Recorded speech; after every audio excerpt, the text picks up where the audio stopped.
اس کے راز فقیروں اور درویشوں کے ساتھ یہ راز موجود ہیں.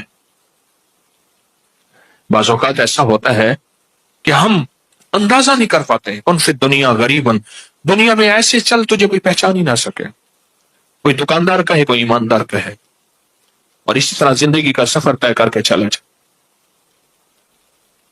یہ جو نقش آپ کے سامنے میں نے اس روحانی محفل میں اتوار کو تھی یہ جو نقش میں نے جنتی نقش، پہلے بھی ہم نے اس کو ابگری میگزین میں چھاپا ہے، 2013 میں چھاپا ہے، پھر چھپا ہے.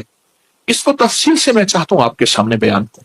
بہت طاقتور چیز ہے، بہت کمال چیز ہے. ابھی 2-4 دن پہلے میں ایک جگہ اندرون شہر میں افسوس کرنے گیا ایک فوتیدگی پہ. جب وقت ملتا ہے ضرور جاتا ہوں. شادیوں خوشیوں پہ نہ جاؤں، لیکن جہاں جاتا ہوں نہ جا سکوں، مجبوری ہوتی ہے. تو وہاں چھوٹے سے گھر میں بیٹھا تھا تو ایک صاحب بیٹھے تھے. انہوں نے کہا کہ ان کے پاس ایک دم ہے اور وہ بیماریوں پہ، تکلیفوں پہ یا دم کرتے ہیں تو لوگ ٹھیک ہو جاتے ہیں. درد ہو، کوئی بیماری ہو، کوئی تکلیف ہو تو لوگ ٹھیک ہو جاتے ہیں. اور یہ آج تک کسی کو دیتے نہیں. کہنے لگا تقریباً 20 سال ہو گئے ہیں مجھے کسی نے یہ بخشا تھا، یہ عطا کیا تھا، اور میں لوگوں کو دم کرتا ہوں اور لوگ ٹھیک ہو جاتے ہیں. اور کہا کسی کو دیتے نہیں ہیں. اور یہ عام ریت روایت ہے، یہ عام نظام ہے کہ کسی کو نہ دیا جائے. عام ریت روایت ہے، مجھے حکم نہیں کسی اور کو دینا. اگر جس نے آپ کو دیا ہے اگر وہ کہتا ہے کہ آگے کسی کو نہ دینا تو یہ تو خیر امت کی آخری طبقے تک تو نہیں چلے گی، آخری انسان تک تو یہ خیر نہیں چلے گی. پھر یہ خیر تو یہیں کہ یہیں دفن ہو جائے گی. میرے حضور، میرے کملی والے، اگر خیر کو آگے چلائے ہیں تو امت اور انسانیت کو یہ خیر پہنچائی ہے. اور میرے حضور نے اس خیر کو آگے چلائے ہے تو امت اور انسانیت کو یہ خیریں دی ہیں. آج وہ راز ہمارے سامنے راز نہیں رہی. پھر اسی طرح آل رسول نے، اصحاب رسول نے، محدثین، فقہا، اولیاء، صالحین نے اس راز اور خیر کو آگے سے آگے بڑھا ہے کہ اللہ کی مخلوق کو، اللہ کے بندوں کو یہ رحمتیں، یہ برکتیں، یہ وعدے، یہ عطائیں، یہ بخشش یہ ملتی رہے. اور انشاءاللہ یہ سلسلہ قیامت تک رہے گا. دیکھیں، وحی کا دروازہ بند ختم نبوت کے صدقے، پر وحی کی برکات قیامت تک چلے گی. پھر لفظ سنیں، وحی کا دروازہ بند ختم نبوت کے صدقے، پر وحی کی برکات قیامت تک چلے گی. اور قیامت تک وحی کی برکات زندہ اور تابندہ رہیں گی. ان وحی کی برکات میں ایک یہ تعویذ بھی ہے، ایک یہ نقش بھی ہے. ان وحی کی برکات میں، جیسے وحی کی برکات میں سورۃ اخلاص ہے. میں نے آپ کو سورۃ اخلاص کے کئی عمل بتائے، بہت دنیا کرتی ہے. 2 تسبیح پڑھ کے حضرت عمر رضی اللہ تعالی عنہ کو، 2 تسبیح پڑھ کے حضرت عمر رضی اللہ تعالی عنہ کو دی جائے. جتنا بھی کوئی پریشان ہے اولاد کی طرف سے، میں نے اس کو بہت تجربے کیے اور بڑے عرصے سے بتا رہا ہوں کہ جس کی اولاد اس کے حق میں نہیں ہے اور اس کے بس میں نہیں ہے اور اولاد کے معاملے میں وہ تھک چکا ہے، اولاد کے معاملے میں وہ تھک چکا ہے، اور 2 تسبیح پڑھ کے حضور عمر کو ہدیہ کرے اور ان کو عرض کر کے حضور توجہ فرمائے، دعا فرمائے، توجہ فرمائے، دعا فرمائے. ایسا کہنا شرک نہیں ہے، ایسا کہنا گناہ نہیں ہے. دعا فرمائے، توجہ فرمائے. اور اگر یہ ٹھیک نہیں ہوتا پھر اپنے درہ فاروقی، جو درہ آپ کے ہاتھ میں ہوتا تھا، اس سے ٹھیک کریں. میرے پاس کئی واقعات آئے ہیں کہ بچہ رات کو، جوان رات کو چیخنے لگا، ہائے ہائے کوئی چیز مجھے مار رہی ہے. کیا ہوا؟ کہا کہ کوئی چیز ہے ایسے لگتی ہے اور کہتے ہیں کہ تو ہماری بات نہیں مانتا. واقعات ہیں اور ہوئے ہیں اور ہوں گے اور ہوتے ہیں. کیوں؟ یہ جو ارواح ہوتی ہیں، یہ بھی اب لاہوتی نظام بتا رہا ہوں، یہ بھی مالکوتی نظام بتا رہا ہوں. یہ جو ارواح ہوتی ہیں، ان کو جب اعمال کا ہدیہ دیا جائے، اعمال کا ہدیہ دیا جائے، ارواح کو خوش ہوتی ہے. فرمایا جتنی نیک روحیں ہیں وہ کندیلوں کی طرح، فانوس کی طرح، کندیلوں کی طرح، فانوس کی طرح اللہ کے عرش کے ساتھ لٹکی رہتی، عرش کے ساتھ لٹکی رہتی ہے. جب ان نیک ارواح کو ہدیہ پہنچاتے ہیں تو چونکہ وہ اللہ کے بہت قریب ہوتی ہیں، تو اللہ سے عرض کرتے ہیں کہ یا اللہ، یہ ایک بندہ ہے بہت دکھیارا، بہت غم کا مارا، بہت حالات کا ستایا ہوا، یا اللہ اس بندے پہ ترس کھا، اللہ اس پہ رحم فرمائے، اور یا اللہ اس بندے کی مشکل حل فرمائے۔ تو اللہ پاک جل شانہ ایک نیک ارواح کی دعاؤں کو قبول فرماتے ہیں۔ یہ جو ہمارا ذکر خاص ختم خواجگان ہے، صدیوں سے چلا آ رہا ہے، اولیاء صالحین کے تجربات میں یہ پڑھ کے پھر ان ارواح کو ہدیہ کرتے ہیں، پھر ان کے وسیلے سے دعا کرتے ہیں، تو دعائیں قبول ہوتی ہیں، دعائیں قبول ہوتی ہیں، اور دعاؤں میں تاثیر ملتی ہے، اور دعاؤں میں طاقت ملتی ہے، اور واقعتاً ملتی ہے، اس کے اندر بہت طاقت ملتی ہے، بہت تاثیر ملتی ہے، اور بہت کمال ملتا ہے۔ اولاد کے لیے، بے اولادی کے لیے میں اکثر بتاتا ہوں کہ 2 تسبیح پڑھ کے، 2 انبیاء ایسے ہیں، ابراہیم اور حضرت زکریا، جن کی بڑھاپے میں اولاد ہوئی، جن کو بظاہر کہتے ہیں کہ ممکن ہی نہیں ہے، ممکن ہی نہیں ہے کہ یہ اولاد ہو سکے، 2 تسبیح سورۃ اخلاص کی پڑھ کے ان کو ہدیہ کریں، 2 تسبیح سورۃ اخلاص کی پڑھ کے ان کو ہدیہ کریں، ان کو ہدیہ کریں، 2 تسبیح سورۃ اخلاص کی پڑھ کے ان کو ہدیہ۔ اور بات ایسا ہوا ہے جن کی اولاد نہیں ہوتی اور جن کی اولاد میں مسائل ہیں، میں نے دیکھا ہے کہ اللہ پاک کے نیک بندوں کی دعائیں، ان کی توجہات، اس کی تاثیر ملتی ہے۔ سورۃ اخلاص کی برکات کا حصہ ہے۔ ہم 10 صورتیں بیان کر رہے ہیں، 10 صورتیں، 10 راز، آج سورۃ اخلاص ہے، یہ اس کی تاثیر بیان کر رہا ہوں۔ میں ایک درویش کے پاس گیا، انہوں نے مجھے اپنی تسبیح دی۔ وہ کیا کرتے ہیں، تسبیحاں بہت ساری اپنے پاس رکھتے ہیں، تسبیح پڑھتے رہتے ہیں، پھر وہ بندے کو دے دیتے ہیں، اگلی اٹھا لیتے ہیں، پڑھتے ہیں اور فرماتے ہیں یہ میری پڑھی ہوئی ہے۔ سچ ہے، واقعی پڑھی ہوئی، فرمانے لگے یہ میری پڑھی ہوئی ہے تسبیح، لیکن ایک وعدہ کریں، اس پہ 2 تسبیح سورۃ اخلاص قل هو اللہ ضرور پڑھا کریں۔ اور کہا کہ یہ شاندار اور جاندار عمل ہے، آپ کو ہر زندگی کی مشکل میں، زندگی میں، روحانیت میں، اور کوئی مشکل ہو، پریشانی ہو، اس کے لیے 2 تسبیح سورۃ اخلاص پڑھیں۔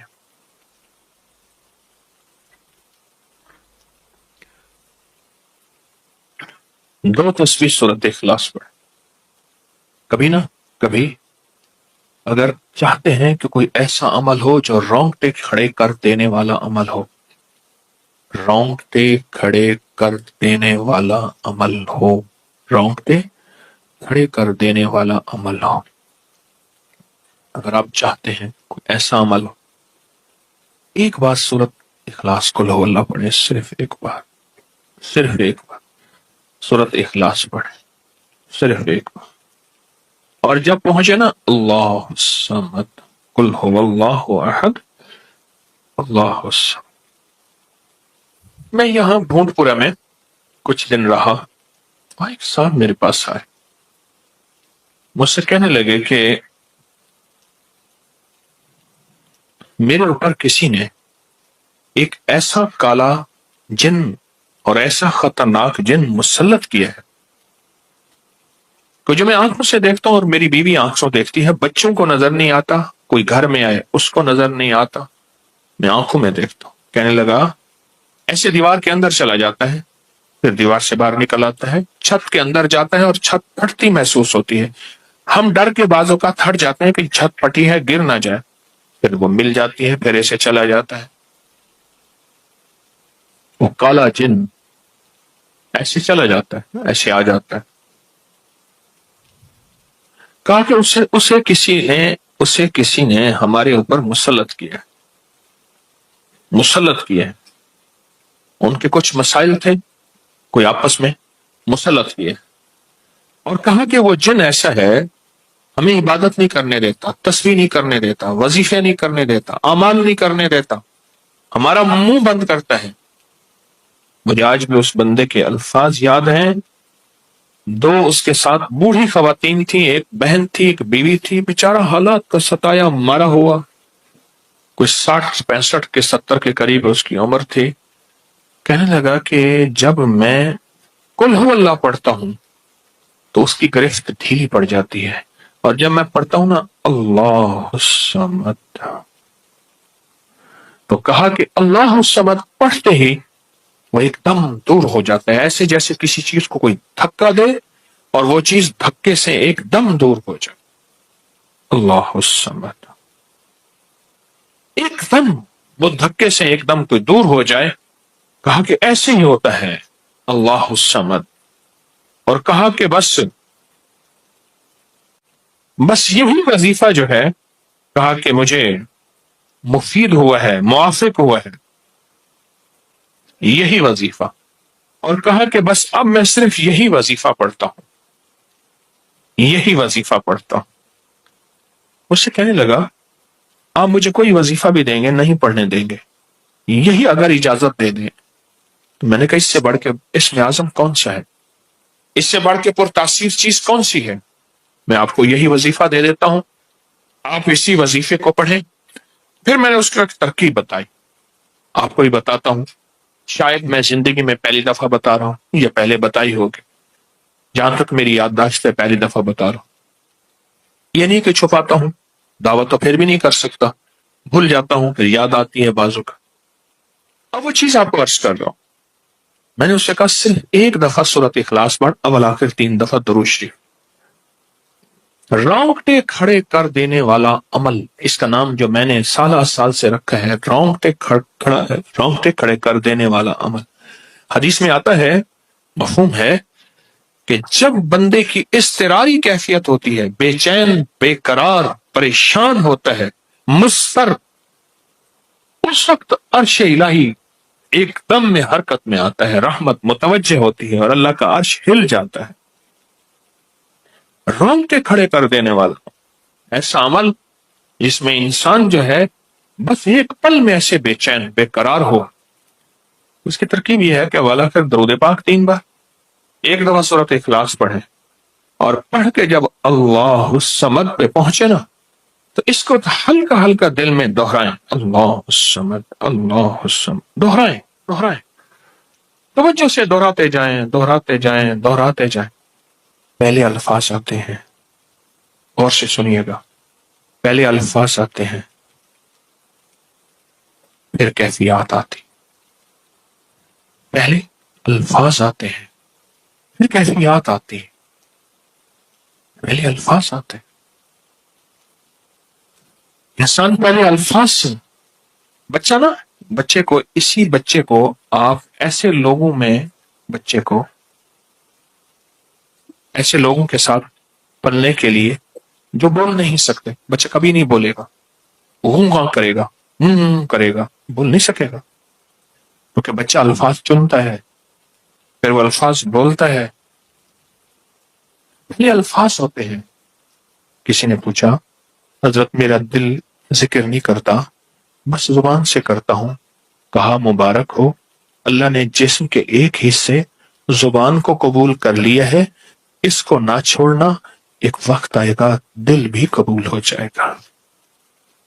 ایک وقت آئے گا دل بھی قبول ہو جائے گا. اس زبان والے ذکر کو نہ چھوڑنا، وقت آئے گا دل بھی قبول ہو جائے گا. اس کو نہ چھوڑنا، اس کو نہ چھوڑنا. حقیقت کہہ رہا ہوں. میں نے اس سے کہا کہ ایک ایسا کام کر، تنہائی میں بیٹھ، اور تنہائی میں بیٹھ کے نا بس صرف تو ہو، اللہ ہو، بندہ ہو. تنہائی میں بیٹھ، اور تنہائی میں بیٹھ کر آپ نے ذکر کرنا. تنہائی میں بیٹھ کر آپ نے ذکر کرنا، تنہائی میں بیٹھ کر، اور اللہ الصمد کی ضربیں لگانی ہے دل پہ، دل پہ، دل پہ. پڑھنی صرف ایک دفعہ سورۃ اخلاص ہے. اور جب دیکھے نا رونگٹے کھڑے ہو گئے ہیں اور انگ انگ میں سے آنسو بہنا شروع ہوئے ہیں، آنکھوں سے، آنسوں سے، اور دل سے، اور کیفیات سے، ہر جسم کا حصہ اللہ کی طرف متوجہ ہو گیا ہے.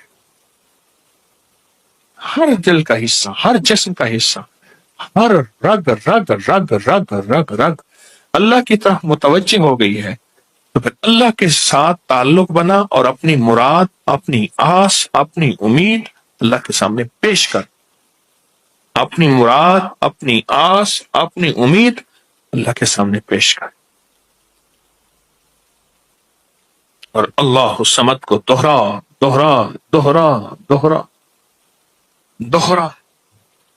یہ جو جنگلوں میں کہتے ہیں چلا کیا فلاں بابا جی نے، پہاڑوں کی غاروں میں چلا کیا فلاں بابا جی نے، کنووں کے اندر چلا کیا، ابھی بھی ایسے کنویں موجود ہیں جس کے نیچے اتر کے پانی بھرتے تھے. اس کو ہمارے بر صغیر کی زبان میں باولی کہتے ہیں.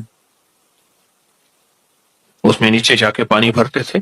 میں نے بخارا کے اندر دیکھا اور کئی جگہ دیکھا، ٹھٹھا میں بھی ابھی وہ ہیں، ٹھٹھا میں لیکن خشک ہو چکے ہیں، نیچے جا کے پانی بھرنا.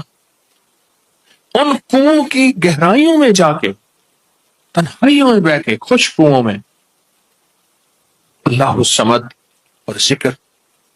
اس کی وجہ اندر تنہائیوں میں. یا پھر کیا کیا؟ کہا کہ روئی کو تھوڑا سا گیلا کر اور پیسی ہوئی کالی مرچیں اس میں ملا اور کانوں میں ڈال کہ کوئی آواز کانوں تک نہ پہنچے. میری اماں رحمت اللہ علیہ کے پاس طوطا تھا، تو اس طوطے کو کلمہ پڑھاتی تھی. رات کو پڑھا پڑھا کے نا اس کے کانوں پہ موم لگا دیتی تھی. میں نے خود دیکھا، کانوں پہ موم لگا دیتی تھی کہ ساری رات اس کے کانوں میں، ساری رات اس کے کانوں میں اور کوئی آواز نہ جائے. جاگ رہے، اور کوئی آواز نہ جائے. اچھا ایسا کرتے رہے کرتے رہے. میں نے خود دیکھا کچھ عرصے کے بعد اس نے کلمہ پڑھنا شروع کر دیا.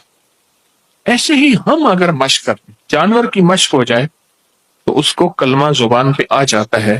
اگر ہم کبھی بھی کسی جنگل ویرانے میں، کبھی گھر کی تنہائیوں میں، کبھی کہیں بھی ایک دفعہ سورۃ قل ہو اللہ پڑھیں اور ایک دفعہ سورۃ اخلاص پڑھیں اور ایک دفعہ سورۃ اخلاص پڑھیں، لیکن اللہ الصمد کو بہت زیادہ دوہرائیں. اصل میں اللہ میں نقطہ نہیں، صمد میں نقطہ نہیں. یہ حروف صوامت ہیں، یہ بے نقطہ حروف ہیں، اور ان بے نقطہ حروف میں بہت طاقت بھی ہے، بہت تاثیر بھی ہے، بہت کمال بھی ہے. اللہم اغفر لی ولوالدی وللمؤمنین والمؤمنات والمسلمین والمسلمات. اب اس وظیفے کو اٹھائیں، اس میں ذرا چنیں کہ بے نقطہ حروف کتنے ہیں. آپ کو ایک حیرت ہوگی، اور آپ کو حیرت ہوگی کہ اچھا یہ کیا ہے. جو طبیب کامل ہو جاتا ہے نا، یاد رکھیے گا، جو حکیم پختہ کار ہو جاتا ہے، جو ڈاکٹر پختہ ہو جاتا ہے، وہ کسی کا نسخہ دیکھتے ہی نا ایک پل میں دوائیں دیکھتا ہے اور دوائیں پڑھتا ہے. کہتے بس اس میں تھوڑی سی تبدیلی کر دیں باقی ٹھیک ہے، یا کہتے ہیں نہیں تبدیلی نہ کریں یہی ٹھیک ہے. اسے پتہ ہے یہ اس جسم کے مطابق، اس بیماری کے مطابق یہ عین صحت ہے، عین تندرستی ہے. اسی طرح جو وظائف کی دنیا کا بندہ ہوتا ہے اور اس کو وظائف کی دنیا میں پختگی مل جائے تو وہ بھی ایک پل میں وظیفے کے اندر کی طاقت دیکھتا ہے کہ اس میں حروف عطشی کتنے ہیں، خاکی کتنے ہیں، آبی کتنے ہیں، بادی کتنے ہیں، صوامت کتنے ہیں.